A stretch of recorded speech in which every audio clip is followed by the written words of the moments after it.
કેમ છો છોકરા? મજામાં? હાલો તો પાછા ઘણા દિવસ થઈ ગયા. 10મું ચેપ્ટર થોડુંક હાઈખુટલું છે. કેટલા સમયથી સ્ટાર્ટ કર્યું છે, પૂરું નથી થયું. આજના લેક્ચરમાં લગભગ મોસ્ટ ઓફ આપણે પૂરું કરી દીધું, કેમ કે હવે નાની નાની થિયરી રહી છે. આગલા લેક્ચરની અંદર આપણે 4 લેક્ચર પૂરા કર્યા છે, જેની અંદર પ્રથમ લેક્ચરમાં માનો આંખ વિશે માહિતી આપી આપણે. બીજા લેક્ચરની અંદર સમાવેશ ક્ષમતાવાળો પોઈન્ટ બનાવ્યો છે. 4 વ્યાખ્યા માટે સમાવેશ ક્ષમતા, નજીક બિંદુ, દૂર બિંદુ અને કેટ્રેક્ટ એટલે મોતીઓ. એના પછીના લેક્ચરમાં આપણે લઘુદ્રષ્ટિ ગુરુદ્રષ્ટિની લખાણ અને આકૃતિઓ અને પ્રેસ બાયોપિયા નામની ખામી વિશે શીખ્યા હતા. હવે આજના લેક્ચરથી એના પછીના એક લેક્ચરમાં આપણે પ્રિઝમ વિશે પૂરેપૂરી માહિતી લીધી છે. ન્યૂટને આપેલી છે કે પ્રકાશ 7 રંગોનો બનેલો છે, તેને છૂટી પાડવાની ઘટના વિભાજનની વાત કરી આપણે. હવે આજથી આપણે કુદરતી ઘટનાઓમાં એન્ટર થાય. કોઈ એકાદો મુદ્દો રહી જતો હોય તો પાછા નવા એડિશનમાં લઈ લેવું. હવે જો આજથી જે કુદરતી ઘટનાઓ છે ને, એમાંથી દર વર્ષે એકાદી ઘટના પૂછાય છે 2 માર્કમાં, પણ નક્કી નથી હોતું. અને 4-5 ઘટનાઓ છે. માન લો વાત કરીએ તો પહેલી ઘટનાની વાત કરીએ તો પહેલી છે મેઘ ધનુષ્યની રચના. બીજું છે તારાઓનું ટમટમવું. ત્રીજી ઘટના છે સૂર્યોદય અને સૂર્યાસ્ત માં 2 મિનિટ નો કુલ લેવા જાય તો 4 મિનિટ નો ફેરફાર. એના પછીની ઘટના છે જે છે પ્રકિરણ, જે આપણે 9માં શીખીને આવ્યા હતા. આકાશનો વાદળી રંગ,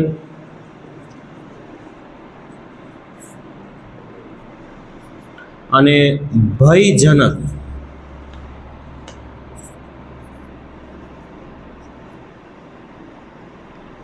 સિગ્નલ નો લાલ રંગ. હસ્તગતા શેખ આવે છે.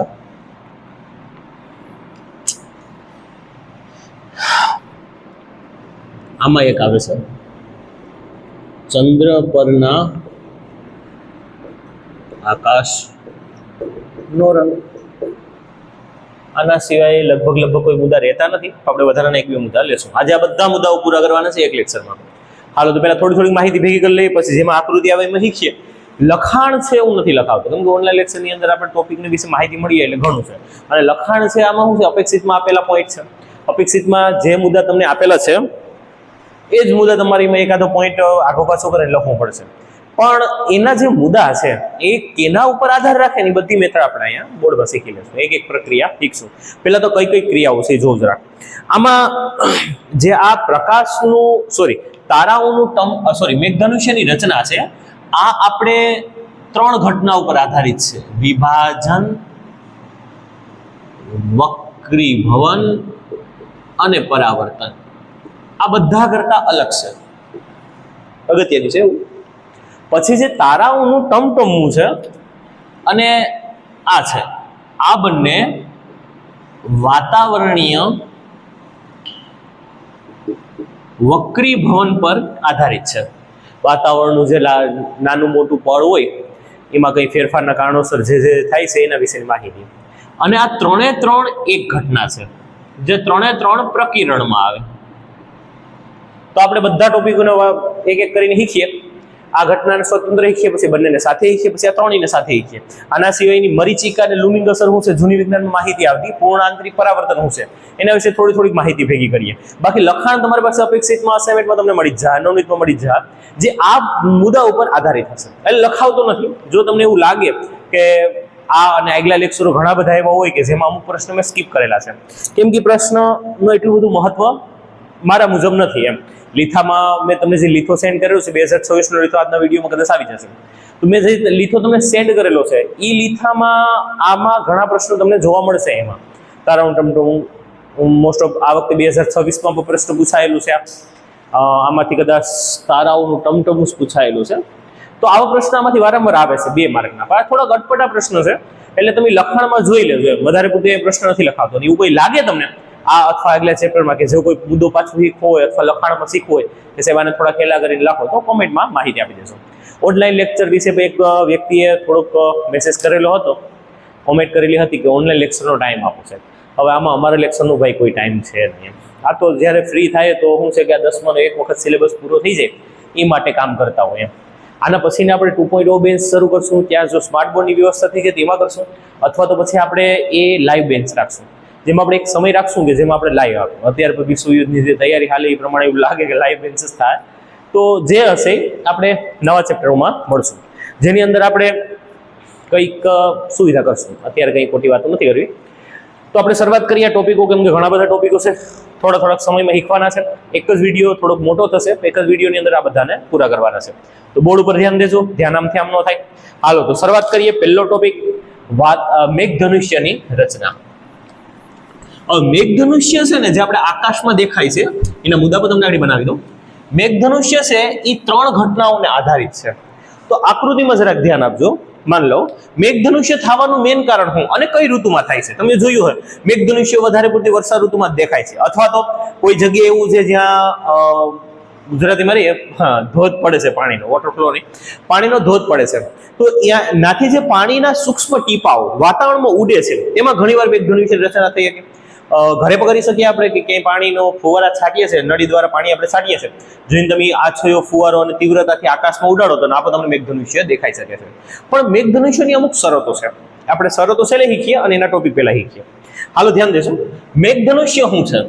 તો ભાઈ જો આકાશમાં જ્યાં સૂક્ષ્મ પાણીના ટીપાઓ હોય છે ને, આ પાણીના ટીપાઓમાં કઈ ઘટના થાય છે ધ્યાન દેજો. જ્યારે કોઈ સૂર્યપ્રકાશનું કિરણ છે, માન લો આ સૂર્યપ્રકાશનું કિરણ છે, શ્વેત પ્રકાશ, સૂર્યપ્રકાશનો રંગ સફેદ કલરનો હોય, શ્વેત પ્રકાશ નું પ્રકાશનું કિરણ જ્યારે પાણીના ટીપામાં પ્રવેશે. હવે આપણે ભણી ગયા કે પ્રિઝમ છે એ પ્રકાશને 7 રંગોમાં તોડે, તે એમ આ પણ પાણી છે પ્રિઝમ જેવું જ કાર્ય કરે. શું કરે તો કે પ્રકાશના કિરણોને 7 રંગોમાં તોડી નાખે.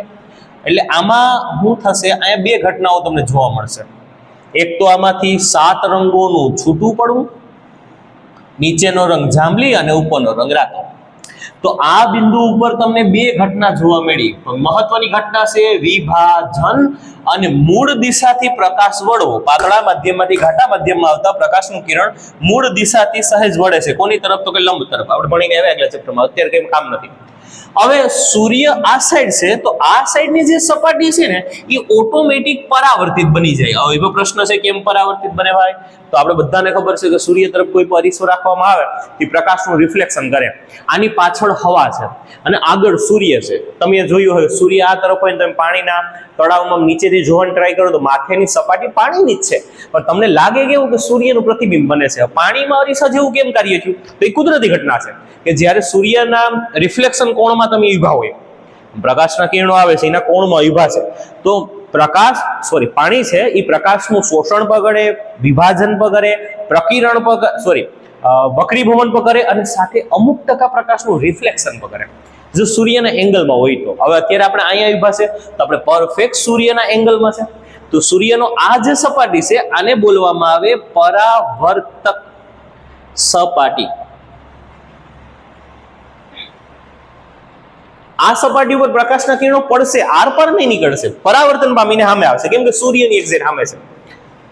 આ સૂર્યમાંથી પ્રકાશના કિરણો આવે છે.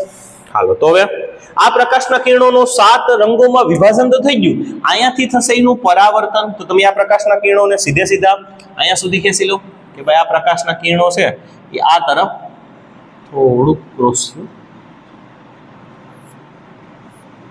અહીંયા સુધી આવે છે. હવે અહીંયા કેવું થાય છે કે આ પ્રકાશના કિરણો ઘાટા માધ્યમમાંથી હવે પાતળા માધ્યમમાં જવાના છે.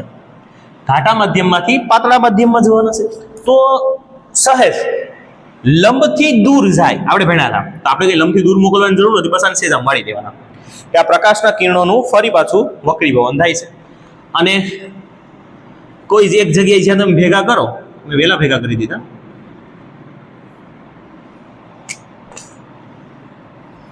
જ્યાં તમે ભેગા થાય છે નામ કરી લખી નાખવાનું માનવ આંખ. અહીંયા પ્રકાશના કિરણો આવે છે ધારો. તો અહીંયા થયું શું? 3 ઘટના તમને અહીંયા જોવા મળી. પ્રથમ ઘટના વિભાજન, બીજી ઘટના અહીંયા તમને જોવા મળી છે પરાવર્તન, અને ત્રીજી આ બિંદુ અને આ બિંદુ, બંને બિંદુ પાસે પ્રકાશના કિરણો વેડાશે તો અહીંયા જોવા મળી છે વક્રીભવન. આમાંથી શીખવા જેવું શું છે? મેં થોડુંક ક્રોસમાં કરેલું છે, એટલું બધું ક્રોસમાં હોતું નથી, અહીંયા ક્યાંક ચિત્ર બને છે, થોડુંક સુધારી નાખીએ. હાલો,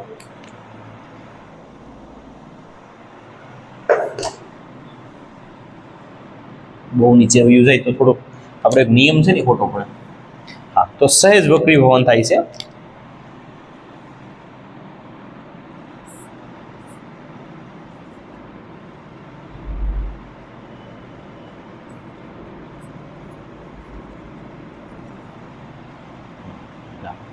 તો અહીંયા આપણે શું શીખવા મળ્યું?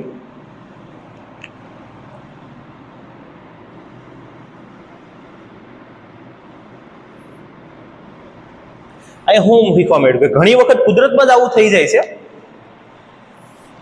અરે ક્લિકાઈ કર્યો ભાઈ,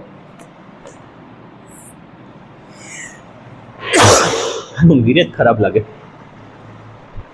કઈ વાંધો નહીં, એકવાર પાછું બનાવી દઈએ.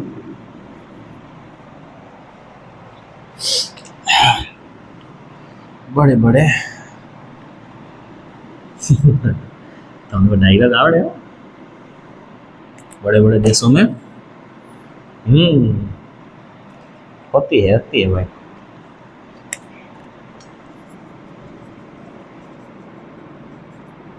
एक धंधो है तो पिक्चर जो ना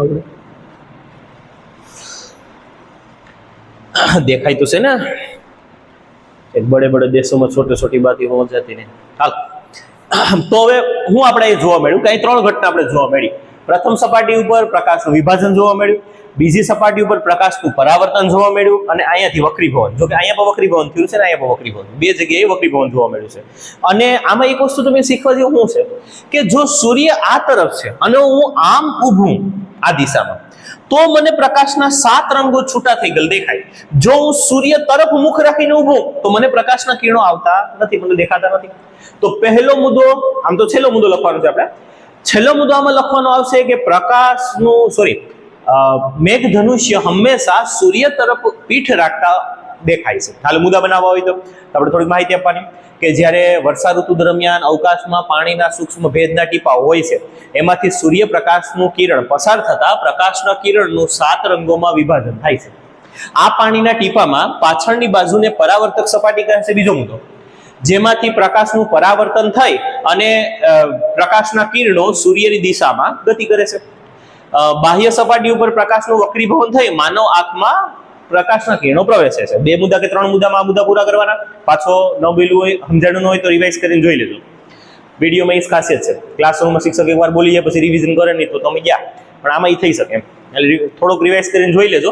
પહેલો મુદ્દો વાતાવરણનો બનાવવાનો, બીજો મુદ્દો આ પરાવર્તનનો વક્રીભવનનો બનાવવાનો, ત્રીજો મુદ્દો હવે લખવાનો કે ભાઈ મેઘધનુષ્ય હંમેશા સૂર્ય તરફ પીઠ રાખીને ઊભા રહો તો સૂર્યની વિરુદ્ધ દિશામાં તમને દેખાય છે, જેમાં 7 રંગો જોવા મળે છે. જાની વાલી પીનારા તમને આવડે છે.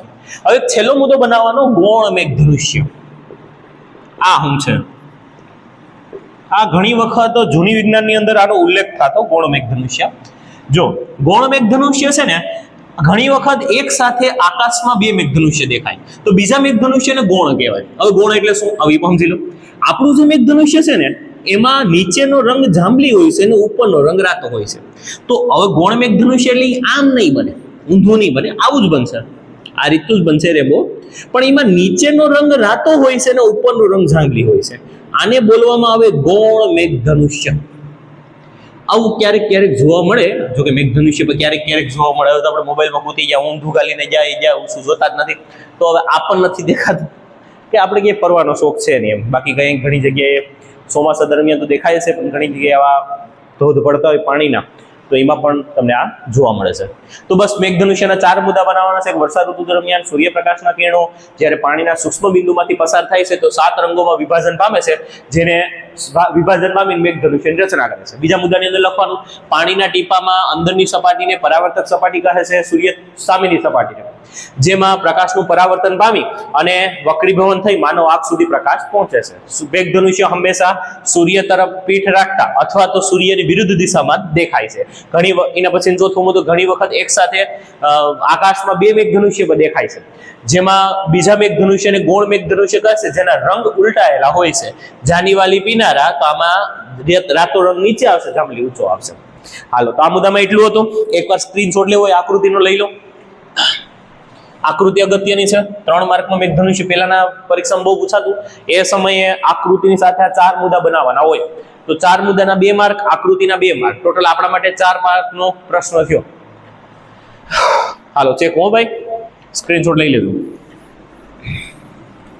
લાઈવમાં પાછું આ તકલીફ પડે, જો કે વિડીયો અપલોડ થઈ જાય લાઈવમાં, એકવાર વહી ગયું તો વહી ગયું, કંઈ વાંધો નહીં. લાઈવ ક્લાસ પકડશું આપણે પાછા આવતા વર્ષે. નવી બેન્ચ શરૂ કરશું, એમાં લાઈવ ક્લાસ રાખશું. એક સમય રાખી દેશું જેમાં આપણે ફક્ત લાઈવ લેક્ચર ઉપર જ રાહ અને અપલોડ થઈ જાય. કોઈ ન પીગું તો પાછળથી જોઈ તો આપણે દરરોજ અડધી કલાકની બેચ ગોઠવશું. હવે હું છે નિયમિતતા દરરોજ પહોંચવું અઘરું છે, કેમ કે આ બધી વસ્તુ સેટઅપ સ્કૂલે ન થાય, ઘરે ન થાય, સ્કૂલે થાય. અને સ્કૂલોની ફેસિલિટી કેવી હોય તમને ખ્યાલ જ છે. અમુક સમયે સ્કૂલમાં એવું કામ હોય કે ફૂગી ન અપાય, ને ઘણીવાર ઘરે કામ હોય, એટલે આવા કારણોસર વિડીયો આગળ પાછળ થતા હોય. જો હું ટાઈમ મળશે એ પ્રમાણે જે રીતે ભગવાન કરાવશે એ રીતે કરશું. હાલો, તો હવે પછીની 2 ઘટનાઓ છે. આ ટોપિક એક જ ઉપર કામ કરે છે, એ છે વાતાવરણીય વક્રીભવન ની અસર ઉપર આ 2 ઘટનાઓ કાર્ય કરે છે. જેમાં પહેલી ઘટના છે તારાઓનું ટમટમ થાવું. ટમટમ આવું છે. હવે હું મેન ટોપિકમાં જાઉં સીધો. ભાઈ, વાતાવરણ છે ને આપણું પૃથ્વીનું સતત બદલતું રહે છે. માની લો આપણા પૃથ્વીનું સૌથી ઘાટું વાતાવરણ પૃથ્વીના જે સપાટી છે તેની નજીકનું છે. આ આપણો જે અત્યારે પૃથ્વીની બાજુમાં જે જીવાવરણ છે, જેમાં મનુષ્ય અને તમામ પ્રાણીઓ જીવી શકે છે, તો આ જે આવરણ એવું છે ને અતિશય ઘાટી હવાવાળું છે. એનાથી સહેજ ઉપર જાઓ તો પાતળી હવા, સેમ ઉપર જતા તેમ પાતળી, એમ ઉપર જતા પાતળી. તો માધ્યમ હવા એક જ છે, પણ હવાનું સતત ઉપર જતા પાતળું થતું હોવાના કારણોસર માધ્યમ બદલતા રહે. તો પ્રકાશ જ્યારે અવકાશમાંથી સામેથી આમ આવે છે, ધારો કે આ ઉપર 2 કારણ સમજાવું તમને. આ પૃથ્વી ઉપર છે, આપણે આયા રેડી, આ સ્ટાર છે. તો જ્યારે પૃથ્વીના વાતાવરણ છે આપણું, વાતાવરણમાં સ્ટારનો પ્રકાશ પ્રવેશે તો સતત વક્રીભવનના કારણોસર આપણે આ મૂળ સ્થાન વક્રીભવનના કારણોસર આ પ્રકાશ વળી અને આપણી આંખમાં આવે છે સ્ટારનો. આપણી આંખો વળીગલ પ્રકાશને જોઈ નથી શકતી, તો આપણી આંખો સ્ટારનું ચિત્ર અહીંયા બનાવશે.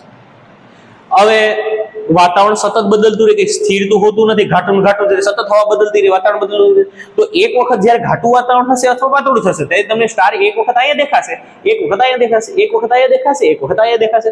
તો એ સમય દરમિયાન ઘડીક વખત સ્ટારનો પ્રકાશ આવશે, ઘડીક વયો જાય. તો ઘણા લોકો કહે ને, સાહેબ એવું થોડું થાય, સ્ટાર થોડો ડિસ્કો કરે, સ્ટાર તો ઝબક થાય. હવે આનું એક તમને ડેફિનેશન આપો. માન લો તમારેથી કોઈ 1 કિલોમીટર છે, 9 વોલ્ટના આપણે જે એલઈડી લેમ્પ આવે છે, 100 વોલ્ટ લેમ્પ નાખી દીધા, અને 2 લેમ્પ વચ્ચે 10 ફૂટનું અંતર છે. 10 ફૂટ એટલે ઘણું બધું અંતર થાય, તો 10 ફૂટનું અંતર છે. હવે મિનિમમ અહીંયાથી લઈ અને લગભગ બ્લેકબોર્ડ તમને દેખે છે 10 મીટરનું અંતર છે. હવે તમે એટલેથી જો અહીંયા 1 લેમ્પ ગોઠવી દઉં, 1 લેમ્પ અહીંયા ગોઠવી દઉં. હવે હું એકને શરૂ કરું, બંધ કરી દઉં, બીજાને શરૂ કરું, બંધ કરી દઉં, પહેલાને શરૂ કરું, બંધ કરી દઉં, બીજાને શરૂ કરું, બંધ કરી દઉં. આમ વારાફરતી એક લેમ્પ બંધ કરો તો તમે ચોખ્ખા જોઈ શક્યો કે સાહેબ પહેલા આ લેમ્પ શરૂ કર્યો, પછી આ લેમ્પ શરૂ કર્યો. હવે તમે છેટા જાઓ, અરે જવાની જરૂર નથી, આ તો ખાલી વાત છે. કલ્પના કરો કે તમે હવે એનાથી 100 મીટર છેટે ગયા. હવે હું લેમ્પને શરૂ કરું તો તમને જ દેખાય, આ લેમ્પ શરૂ થાય આ દેખાય, આ શરૂ થાય આ દેખાય, વારાફરતી બંને દેખાશે. પણ તમે થોડુંક નોટિસ કરજો કે તમને આ 2 વચ્ચે જે 10 ફૂટનું અંતર દેખાતું થયું, 10 ફૂટનું અંતર નહીં ઘટી ગયું, કેમ કે તમે દૂર વયા ગયા. હવે નાથી તમે અડધો કિલોમીટર છેટે વયા હતા, તો તમને એમ લાગશે કે 2 લેમ્પ હાવ બાજુમાં છે. એક ઝબકારો મારે બંધ થાય, બીજો ઝબકારો બંધ થાય. આ ખાલી અડધા કિલોમીટર વાત કરું. હવે 5 કિલોમીટર છેટે વયા જાઓ અને કોઈ હારા લેમ્પ નાખી દો, તમને 5 કિલોમીટર છેટે પ્રકાશીનો દેખાય, હારા લેમ્પ નાખીએ આપણે તો ધારો કે. તો હવે એની વચ્ચે 10 ફૂટનું જ અંતર છે. આવું 1 લેમ્પ શરૂ કરું અંધારામાં અને બંધ કરી દો, બીજો લેમ્પ શરૂ કરું અંધારામાં બંધ કરી દો. તમને 5 કિલોમીટર છેટે શું દેખાય ખબર? કે 1 લેમ્પને સાહેબ છે વારંવાર બંધ કરે, શરૂ કરે, બંધ કરે, શરૂ. તમને એમ નહીં દેખાય કે 2 લેમ્પ છે. જો 5 કિલોમીટરમાં તમને આવું ન દેખાય તો આ તો આપણાથી અરબો કિલોમીટર છેટા છે. એની વચ્ચે અંતર ઘણું હોય. આ વાસ્તવિક પ્રતિબિંબ છે, આભાસી પ્રતિબિંબ છે, આમાં ઘણું ઓછું આ અંતર લાખો કિલોમીટર કહી શકો તમે અંતર હોય છે, પણ આપણાથી એટલે દૂર આ સ્ટાર છે કે એમાં આ વચ્ચેનું અંતર છે ને મેન્ટેન આપણે દેખાતું નથી. આપણે તો એમ થાય કે સ્ટાર સેમિકો. આ પહેલું કારણ. બે કારણ એ લોકોએ આપેલા છે. બીજું કારણ કયું છે જે આપણે ખાસ કરીને લખીએ છીએ લોકો, કે આપણા વાતાવરણના છે ને ભાઈ આ પળ છે. આ પહેલું પળ, આ બીજું પળ, આ ત્રીજું પળ, 1 2 3 4. અને વાતાવરણના પળ છે ને હવા સતત ગતિમાં છે. માન લો ધારો કે અહીંયાથી સ્ટારની નાથી અહીંયા સ્ટાર છે, ધારો કે આ અત્યારે 100 પ્રકાશના કિરણો આવે છે. અત્યારે વાતાવરણ એકદમ ઘાટું છે અને પહેલી વખત તમારા સુધી 30 પ્રકાશના કિરણો પહોંચ્યા એટલે તમને સ્ટાર ઝાંખો ઝાંખો દેખાય છે. આ વાસ્તવિકતા મગજ ઉતરી. આ પહેલી વખત 100 પ્રકાશના કિરણો આવે છે. બીજી વખત તો 100 પ્રકાશના કિરણો આવે છે. બીજી જ સેકન્ડે વાતાવરણ બદલી ગયું અને પાતળી હવા થઈ ગઈ. વાતાવરણ બદલવાનું મેઇન કારણ ગરમી. કણો પાસે ગરમી વધે એટલે પવનનો વેગ વધે એટલે સતત વાતાવરણ બદલતું રહે. બીજી સેકન્ડે વાતાવરણ પાતળું થઈ ગયું અને બીજી સેકન્ડે તમને તમારા આંખમાં પ્રકાશ પીસો છે 60 પ્રકાશના કિરણો પીસા છે 100 માંથી. પહેલા 30 પીગા, 60 પીગા. હવે પાછું ઘાટું વાતાવરણ થયું, હવે તમારી આંખમાં 45 પીગા. ત્રીજી વખત પાછું પાતળું વાતાવરણ થયું, તમારી આંખમાં 75 પ્રકાશના કિરણો આવ્યા. તો એક વખત ઓછા આવ્યા તો તમને સ્ટાર ઝાંખો દેખા, એકવાર વધારે આવ્યા તો સ્ટાર વધારે ચમકતો દેખા, પાછો ઓછો થયો એટલે તમને એમ લાગે સ્ટાર ઝાંખો પડી ગયો, પાછા પ્રકાશના કિરણો વધારે આવે એટલે એમ લાગશે સ્ટાર બહુ ચમકો. આવું સતત થતા કરીએ એનું કારણ કે આપણું વાતાવરણ છે એ સતત પરિવર્તનશીલ છે. બસ આ બે ટોપિક ઉપર આપણે તારાઓનું ટમટમનું શીખી શકીએ છીએ. વધારે ડીપમાં નહીં જાઉં. આના મુદ્દા તમારે લખવા હોય તો અસાઇનમેન્ટ અપેક્ષિતનો ઉપયોગ કરી લેજો. જરૂર પડે તો મને કહેજો તો સરળ મુદ્દા પર લખાવી દે. અત્યારે નથી કરતો કેમ કે આપણે એક લેક્ચરની અંદર આ ચેપ્ટર પૂરું કરવાનું છે અને નવા વિદ્યુત વાળા ચેપ્ટર સ્ટાર્ટ કરવાના છે. બાયોલોજીકલ ચેપ્ટર છે એના વિશે આપણે બહુ માહિતી ન મેળવે તો હાલે, કેમ કે બાયોલોજી એવું સરળ વિષય છે કે ગમે એના મનમાં સરળતાથી ઘૂસી જાય. અને એમાં બે અગત્યના ચેપ્ટર છે. એક છે ચેપ્ટર 5મું. આમ તો મેન એક જ ચેપ્ટર છે 10માં 5મું, જેને તમે પરફેક્ટ લેખિતમાં શીખવું પડે એમ છે. બાકી બધા ચેપ્ટર તો ગૌણ ચેપ્ટરો છે, બહુ એટલા બધા મહત્વ આપણે ન આપીએ કે લેખિતમાં એમાં 8મું ચેપ્ટર તો ગણાતું નથી. એક મનુષ્યનું લિંગી નિષયન જ ગણાય છે. તો લાગશે તો સમય મળશે તો બાયોલોજી ભણાવશું. પેલા આપણે ફિઝિક્સને સરળતાથી પૂરું કરીએ. તો હાલો આ પહેલો પોઈન્ટ પૂરો થયો. હવે આપણે સમજીએ સૂર્યોદય અને સૂર્યાસ્ત. 2 મિનિટ વહેલો થઈ જાય સૂર્યોદય દેખાય છે અને 2 મિનિટ મોડે સુધી સૂર્ય દેખાય છે. આવું કેમ થાય હવે સમજીએ. આપણી પૃથ્વી છે ને એ સતત રોટેશન પામે, આમ ફરતી રહી. અને તમને ખબર જ છે પૃથ્વી સહેજ પોતાની ધરી ઉપર આમ સાઈડમાં ફરે છે. હવે એનું કંઈ કામ નથી, અહીં જોતા રહો. હવે અત્યારે આપણે અહીંયા છે, ધારો કે તમે જે ભાઈ કે બેન જોવો છો એને આપણે અહીંયા ચડાવી દીધા પૃથ્વીના ટોચ ઉપર. કોઈક ને કોઈક તો જોતું જાવ. હવે આપણી આંખો છે, કંઈ ગૂગલનું કેમેરો તો છે નહીં એમ, ગૂગલનો સેટેલાઇટ તો છે નહીં પૃથ્વીના ગમે ખૂણેથી આપણે ફોટો ખેંચી આવીએ. તો આપણે આ વિસ્તારમાં અત્યારે અહીંયા છે તો આપણી એક હદ છે કે આપણે આ વિસ્તારની નીચે નહીં જોઈ શકીએ અને પૃથ્વીની આ સપાટીની નીચે નહીં જોઈ શકીએ. આપણે છેલ્લામાં છેલ્લી આ સપાટી સુધી દેખાય. હું તો આ લખું છું, બાકી એટલે નીચે દેખાતું નથી, હાવ ખાલી એટલે સુધી દેખાય છે આપણે. તો આ જે સપાટી છે ને, આ સપાટીને કહેવામાં આવે ક્ષિતિજ. આ સપાટીને બોલવામાં આવે ક્ષિતિજ. ક્ષિતિજથી ઉપર કોઈ વસ્તુ આવે તો તમને દેખાય અને ક્ષિતિજની નીચે વહી જાય તો વસ્તુ દેખાતી બંધ થઈ જાય. તો હવે પ્રશ્ન જોઈજો. જ્યાં હવારમાં સૂર્ય ઉગવાની શરૂઆત થઈ, જો કે સૂર્ય ઉગતો નથી, પૃથ્વીના તરફ ફરે છે, તો સૂર્ય જ્યારે ક્ષિતિજથી નીચે હોય ત્યારે આપણે એવું લાગે કે સૂર્ય ઉગવાનો છે, ઉગ્યો નથી, આકાશમાં સહેજ પ્રકાશ દેખાવાની શરૂઆત થઈ છે. પણ હવે હકીકત એ છે તમને સૂર્યનું જે સાચું વાસ્તવિક ચિત્ર છે ને એ 2 મિનિટ પહેલા દેખાય છે. આવું કેમ થાય? કેમ કે વાતાવરણ છે ને ઘાટું છે આપણું. તો જે પ્રકાશના કિરણો ઉગે ત્યારે અહીંયા આવવાના છે, તો અત્યારે આ પ્રકાશના કિરણો આમ જાય છે ઉપર. એ પ્રકાશના કિરણોમાં વાતાવરણ ઘાટું હોવાના કારણોસર વક્રીભવન થઈ અને આપણી આંખમાં પહોંચે. તો સૂર્ય ક્ષિતિજથી ઉપર આવ્યો નથી, પણ 2 મિનિટ પહેલા જ વાતાવરણના વક્રીભવન થવાના કારણોસર સૂર્ય તમને દેખાવાની શરૂઆત થઈ. તો 2 મિનિટ વહેલો તમને સૂર્યોદય થયો. આવું જ આઠમમાં સમય થાય. સૂર્ય જ્યારે આઠમી અને ક્ષિતિજની નીચે વયો જાય તો હવે એના પ્રકાશના કિરણો તમારી આંખમાં ન આવવા જોઈએ, એ પ્રકાશના કિરણો આમ જવા જોઈએ, પણ એનું વક્રીભવન થવાના કારણોસર એ તમારા આંખમાં આવે. તો હવે 2 મિનિટ વહેલો પણ દેખાડો અને 2 મિનિટ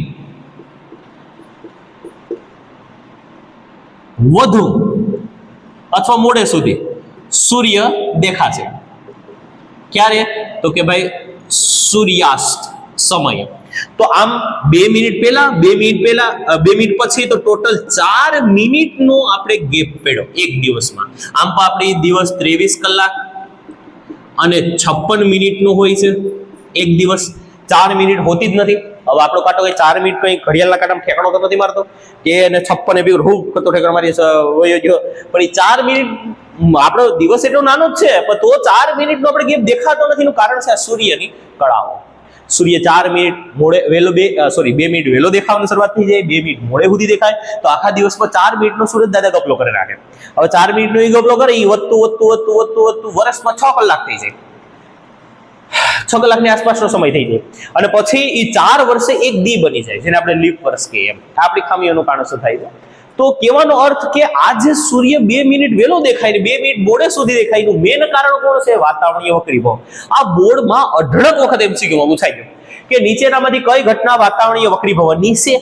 આવું પૂછી લે. તો આ 2 જ ઘટના વાતાવરણીય વક્રીભવનની છે. પ્રકીરણની 3 છે અને મેઘધનુષ્યવાળી રચના છે એ કહેવાયમાં નથી લેવાની. પ્રકાશનું પરાવર્તન, વક્રીભવન, વિભાજનમાં આવે છે. તો આપણે 2 જ ઘટના શીખવાની છે, વાતાવરણીય વક્રીભવન અને પ્રકીરણ. પ્રકીરણમાં આપણે 3 ઘટના શીખશું. તો વાતાવરણીય વક્રીભવનમાં 2 થાય છે, તારાઓ ટમટમે છે, અને સૂર્યોદય 2 મિનિટ વહેલો થાય છે, સૂર્યાસ્ત 2 મિનિટ મોડો થાય છે. ટોટલ દિવસમાં 4 મિનિટનો ગેપ. જેવો પ્રશ્ન પૂછ્યો જવાબ આપવાનો. તમને પ્રશ્ન પૂછ્યો કે સૂર્ય 2 મિનિટ વહેલો દેખાય છે, તો લખવાનું ભાઈ કે હા ક્ષિતિજથી ઉપર આવવાના કારણોસર, ક્ષિતિજમાં પ્રકાશનું વક્રીભવન થવાના કારણોસર 2 મિનિટ વહેલો પ્રકાશ દેખાવાની શરૂઆત થઈ જશે. બહુ ડીપ જવાની જરૂર નથી, આકૃતિ દોરવાની જરૂર નથી, ખાલી સમજી લો. સમજવા માટે જ આપણે લેક્ચર ગોઠવો છે. એવું જરૂર પડીને તમે કહો તો પછી આપણે લેખિત કામ આનું કરી નાખ્યું, અથવા સ્ક્રીનશોટ પાડી અને લેખિતમાં તમને એક નાની રીલ્સ બનાવી નાખી દે. જો જરૂર પડશે તો કોમેન્ટ કરજો, જરૂર લાગે તો. હા હાલો, 26 મિનિટનો વિડીયો થઈ ગયો, લાંબો થઈ ગયો, થોડું વહેલો બતાવીએ. હાલો, તો હવે આપણે શીખવાનું છે મેન ઘટના પ્રકાશનું પ્રકીરણ. પ્રકાશનું પ્રકીરણનો અર્થ શું થાય? આપણે 9માં ભણીને આવ્યા. ટિન્ડલ નામના વૈજ્ઞાનિકે આની માહિતી આપી હતી. જો પ્રકાશ છે ને, એને આગળ વધવા માટે કોઈ માધ્યમની જરૂર નથી હોતી, પણ જ્યારે સૂક્ષ્મ કણવાળા માધ્યમમાંથી પસાર થાય તો પોતાનો માર્ગ દેખાડે એવું લાગે છે. દેખાતો નથી. આપણે 9માં વાત કરી હતી આના વિશે કે જે સૂર્યપ્રકાશના કિરણો આમ એક દિશામાં જતા હોય છે, તો એનો તમને ખાલી નીચે જે પ્રકાશ દેખાય છે એ જ દેખાય છે, એનો માર્ગ નથી દેખાતો. પણ જ્યારે એમાં ધુમાડાના કે સૂક્ષ્મ ધૂળના કણો એના માર્ગની વચ્ચે આવે, તો આના ઉપર પ્રકાશના કિરણો પડતા, ધુમાડાનો કણ તો મોટો છે, તે પ્રકાશના કિરણોનું વિખેરણ કરે. જે પ્રકાશના કિરણો આમ જતા હતા, હવે ચારે તરફ વિખેરણા, જેના કારણોસર તમને પ્રકાશ દેખાણો. હવે જે જગ્યાએથી પ્રકાશ ભટકાઈને પાછો આવે એ જગ્યા તમને દેખાય. અહીંયા કેના ઉપરથી ભટકાઈને આવ્યો? ધુમાડાના કણ ઉપરથી, તો તમને ધુમાડાનો કણ જોવા મળશે. પણ એવા કેટલા બધા ધુમાડાનો કણ સાથે થઈ જાય એટલે તમને કણની જગ્યાએ શું દેખાય? તમને એમ લાગે કે જો પ્રકાશ આમ જાય છે, માર્ગ દેખાશે, તો એ પ્રકાશનો માર્ગ દેખાવાની ઘટનાને પ્રકાશનું પ્રકીરણ કહેવાય. એનું મેન કારણ છે હવામાં જ્યારે ધુમાડો કે રજ આવે ત્યારે જ આવું જોવા મળીએ કે સૂક્ષ્મ કણો આવે ત્યારે. તો પ્રકાશનું પ્રકીરણ એટલે શું? 9માં ડીપમાં શીખી જાય. ટિન્ડલ નામના વૈજ્ઞાનિકે શોધ કરી. આપણે બસ એટલું યાદ રાખવાનું, પ્રકાશનો માર્ગ દ્રશ્યમાન બને કે દેખાય, તો આ ઘટનાને પ્રકાશનું પ્રકીરણ કહેવાય. હવે જે પ્રકાશના પ્રકીરણની વાત આવતી હોય તો કણ તો નાના મોટા હોય. હવે એમાં કેવું પ્રકીરણ થાય? તો પેલો MCQ સ્ટાર્ટ કરીએ ભાઈ. પ્રકાશનો કણ જો મોટો હોય, માન લો કે આ ધુમાડો છે, ધુમાડો તમને દેખાય છે, તેનો કણ મોટો હોય, સૂક્ષ્મ કણો નેનોમીટરનો વ્યાસ હોય, એ આપણે દેખાતો નથી, 10,000 નેનોમીટરથી નીચે આપણે કોઈ વસ્તુ નથી દેખાતું. તો માન લો આ ધુમાડાનો કણ છે, તો એના ઉપર પ્રકાશ તો અતિ સૂક્ષ્મ છે, ઇલેક્ટ્રોનથી સૂક્ષ્મ છે, ફોટોન. તો આવા કરોડો, લાખો નહીં, કરોડો પ્રકાશના કિરણો આની સપાટી પર પડશે અને બધા જ કિરણો ચારે દિશામાં ફેલાઈ જાય, તૂટીએ બૂટીએ નહીં. તો અહીંયા પ્રકાશનો કયા રંગનો ફેલાવો થયો? તો કે જે રંગ આવ્યો એનો ફેલાવો થયો. કયો રંગ આવ્યો? શ્વેત. તો ફેલાવો કેનો થયો? તો કે શ્વેતનો. તો તમને ધુમાડાના કણ સફેદ કલરના દેખાશે. એટલે જે દેહી ભાષામાં કહે તો કે જેનો વ્યાસ મોટો તેનો રંગ સફેદ. હવે સૂક્ષ્મ કણની વાત કરીએ તો આપણે આકાશમાં જે હવા છે, હવામાં સૂક્ષ્મ કણો છે. ઓક્સિજન, નાઇટ્રોજન, આવા કણોમાં જ્યારે પ્રકાશ પસાર થાય તો પ્રકાશ 7 તરંગોનો બનેલો છે. 7 રંગ તો ખરા, 7 તરંગો. હવે એમાં આપણે વાદળી રંગની વાત કરીએ, તરંગની ઘડી સાઈડમાં મૂકીએ. તો વાદળી રંગ એક એવો રંગ છે ને, થોડોક છે ને બહુ સંચળ છે, તમારા મારા જેવો. બધા રંગો છે ને આરામથી આમ જતા હોય, એને એમ લાગે કે પૂગી જાવ. પણ આનું હું બાપાનું લૂંટાઈ જતો હોય આમ જતો હોય. જે ભાષામાં કહીએ તો આની તરંગ લંબાઈ છે ને બહુ મોટી છે, અને આની તરંગ લંબાઈ બહુ નાની હોય. એક દોલન પૂરું કરતા તરંગ એક આપેલા અંતરે તરંગ લંબાઈ કેવા, તો આનું તરંગ લંબાઈ ખૂબ જ મોટી છે અને આની તરંગ લંબાઈ ખૂબ જ નાની છે. એટલે સૌથી વધુ ભટકાતો માણા આ તમને કોઈ વ્યક્તિ હાવ સરળતાથી રોડની વચ્ચે હાલી જતો હોય તો એની અથડામણની સંભાવના બહુ ઓછી હોય. એની સ્પીડ ધીમી છે, સરળતાથી જાય છે, તો ગમે ના બાયપાસ થઈ શકશે અને આરામથી નીકળી ગયા. પણ હવે કોઈક આપણા આના જેવું હોય, હુડુડુડુડુડુ કરતો જતો હોય તો એનું શું થાય? એ લગભગ બધા લોકો સાથે ભટકાશે. તો આ વાદળી રંગ એવો રંગ છે ને, 7 રંગોમાં બધા રંગો સરળતાથી પાસ થઈ જાય. પણ એક આ આવ્યા શ્વેત રંગો, ભાઈ ખાસ ધ્યાન દેજો. પણ આયા જે વાદળી રંગ છે ને, એ સૌથી વધારે કણો સાથે ભટકાય અને પ્રકીર્ણ પામ્યો એટલે ફેલાણો. તો આયાથી જે રંગ નીકળ્યો એ બધો વાદળી રંગ નીકળ્યો. તો આપણું આકાશ છે એ કેવા રંગનું દેખાશે? તો કે વાદળી. કેમ કે વાદળી રંગનું પ્રકીર્ણ થયું છે. તો આપણે યાદ રાખવાનું કે ભાઈ નાના સૂક્ષ્મ કણ હોય તો વાદળી રંગનું પ્રકીર્ણ થાય, અને જો મોટા વ્યાસવાળા કણ હોય તો સફેદ રંગનું પ્રકીર્ણ થાય. નાના કણ, અતિશય સૂક્ષ્મ કણ તો વાદળી રંગનું પ્રકીર્ણ, અને મોટા કણ તો સફેદ રંગનું પ્રકીર્ણ થાય છે. બહુ સારા એવું શીખ્યું છે, બસ આ એટલું શીખવાનું હતું આમાંથી. હવે તો 1.8 ગણી તરંગ લંબાઈ વાળો ટોપિક છે તે પૂરો કરી લઈએ. એટલે જ આપણું આકાશનો રંગ વાદળી દેખાય, કેમ કે આપણે હવાના કણો સાથે સતત પ્રકાશનો વાદળી રંગ ભટકાય અને આપણે આંખમાં આવે, ફેલાય, પ્રકીર્ણ પામે. તો ચંદ્ર ઉપર રંગ કાળો દેખાય કા? હા, ચંદ્ર ઉપર હવા જ નથી તો ભટકા છે કેમાં પ્રકાશ? કહેવાય મને સીધો આવ્યો હોય હુડુડુ તમારા એકમાં આવશે સફેદ કલરનો પ્રકાશ, સફેદ કલરના માધ્યમમાંથી પસાર થઈ તમારામાં આવી ગયો, માધ્યમના હાવ નહીં વધશે. હવે આકાશમાં કોઈ રંગનું પ્રકીર્ણ થયું જ નથી, તો આકાશનો સાચો રંગ દેખાય એ છે કાળો. એટલે એમ લખવું હોય તો લખી શકાય કે ભાઈ ચંદ્ર ઉપર હવા નથી, તેથી ત્યાં કોઈ પણ રંગનું પ્રકીર્ણ થતું નથી, જેના કારણોસર ચંદ્ર પરનું આકાશ કાળું દેખાય છે. જ્યારે પૃથ્વીના વાતાવરણમાંથી સૂર્યપ્રકાશ પસાર થાય તો સૂર્યપ્રકાશમાં જેની સૌથી ઓછી તરંગ લંબાઈ છે એવો વાદળી રંગ એ કણો સાથે ભટકાય અને પ્રકીર્ણ પામે છે, જેના કારણોસર આકાશ વાદળી રંગનું દેખાય છે. આવા મુદ્દા આપી શકાય. ન સમજાણો તો એકવાર રિવિઝન કરીને જોઈ લેજો. હવે આપણે એક ટોપિક બાકી રહ્યો છે ભાઈ, ભયજનક સિગ્નલો. સ્ક્રીનશોટ લેવાની જરૂર નથી. ભયજનક સિગ્નલો અસા પ્રકીર્ણમાં આવે છે. ભયજનક સિગ્નલો લાલ રંગ રાખવામાં આવે. એના પહેલા આપણે લાલ રંગ અને વાદળી રંગ વિશે થોડીક માહિતી મેળવીએ. જો લાલ રંગ છે ને એની તરંગ લંબાઈ સૌથી મોટી હોય. માનો આનું માધ્યમ છે તો લાલ રંગ છે ને આ રીતે ગતિ કરતો હોય. શૃંગર્થ આપણે 9માં મીખીને આવ્યા તો આની તરંગ લંબાઈ છે ને એવડી છે. તરંગ લંબાઈને આપણે 9મા ધોરણમાં લેમ્બડા કહેતા. તરંગ એક દોલન દરમિયાન કાપેલું અંતર એવડી ન હોય, ખાલી વાત છે. હા પછી ફેંકી દે કાશે નહીં એવડી નથી હોતી, ખાલી માહિતી હોતી હોય છે. તો વાદળી રંગ છે ને એ કંઈક આ રીતે ગતિ કરતો હોય. આની તરંગ લંબાઈ જેવડી હોય, એક તરંગ લંબાઈ એટલે આની જો એક દોલન અહીંયા પૂરું થયું તો આની તરંગ લંબાઈ એટલી છે લેમ્બડા. તો લાલ કરતા વાદળીની 1.8 ગણી ઓછી હોય તરંગ લંબાઈ લાલ કરતા. એટલે લાલની તરંગ લંબાઈ વધુ અને વાદળીની તરંગ લંબાઈ છે ને ઓછી હોય, તરંગ ઓછું લાંબુ હોય. ખાલી એમસીક્યુ પૂરતી યાદ રાખવાનું છે. તરંગ લંબાઈ પ્રમાણે આપણે સમજાવવાનું જરૂર છે નહીં, અથડામણ જ સમજાવવાનું છે. એ તમે એના ગતિમાર્ગ ઉપર સમજાવી શકો કે ભાઈ વાદળી રંગ છે બહુ આમ ગતિ કરે, સ્પીડમાં ગતિ કરે. લખવું હોય તો લખીએ કે આની તરંગ લંબાઈ ઓછી હોવાના કારણોસર અથડાય વધુ. હવે પ્રશ્ન એ છે કે ભયજનક સિગ્નલનો રંગ લાલ કેમ રાખવામાં આવે? હવે જો માની લો કે ક્યાંક સબસ્ટેશન છે ના ઓલી ખોપડી મારી ગયેલો લાલ રંગ, ભૂત નથી થતું, તમે એને અડશો, હા ભૂત થઈ જાઓ, અડ્યો તો એના લાલ રંગનો સિમ્બોલ કેમ પાડ્યું? બ્રેક મારો, પાછળ લાલ રંગ કાપી કાળી ધોળી રાખીએ કઈ ક્યાંક ટ્રાફિક સિગ્નલ છે ને તમે લાલ રંગનું દેખાતું હોય. ઘણી જગ્યાએ લાલ રંગ મારી ગયેલો હોય, તમે જોયું હતી ક્યાંય ડાયવર્ઝનનું કામ હાલે લાલ રંગ મારી ગયેલો હોય. તો લાલ રંગ જ કેમ? હવે શીખવાનું છે કે માન લો ક્યાંય આવું સબસ્ટેશન છે કે હવે તમારો રૂમ છે, આપણા રૂમમાં ક્યાંય આગ લાગી ગઈ છે. હવે આપણા રૂમમાં બધાને ખબર જ હોય છે કે સ્કૂલના નિયમ પ્રમાણે આપણે ફાયર સેફ્ટીના બાટલા રાખેલા છે અને એની માથેનો રંગ પણ લાલ હોય છે. હવે લાલ રંગનો બાટલો રાખેલો છે, એની બાજુમાં એક પીળો બાટલો હું ગોઠવી દઉં. હવે આગ લાગી અને ધુમાડો ક્લાસરૂમ છે. હવે તમે ક્લાસરૂમની અંદર એન્ટર કરીને એક વખત નિરીક્ષણ કરો તો તમને લાલ રંગ દેખાય બાટલો, અને પીળા રંગનો બાટલો બાજુમાં ઝાખો દેખાય.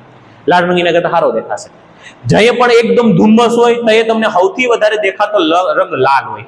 ધુમ્મસમાં સફેદ લાઈટ ઓછી દેખાય, બધું ઓછું દેખાય, પણ કોઈ બ્રેક મારી એની તરફ દેખાય. હા, ધુમાડામાં ઝાકળમાં એવું થાય. તો લાલ રંગ કેમ દેખાડ્યો? કેમ કે લાલ રંગની તરંગ લંબાઈ ખૂબ જ મોટી છે. વાલે બાપુ મજામાં?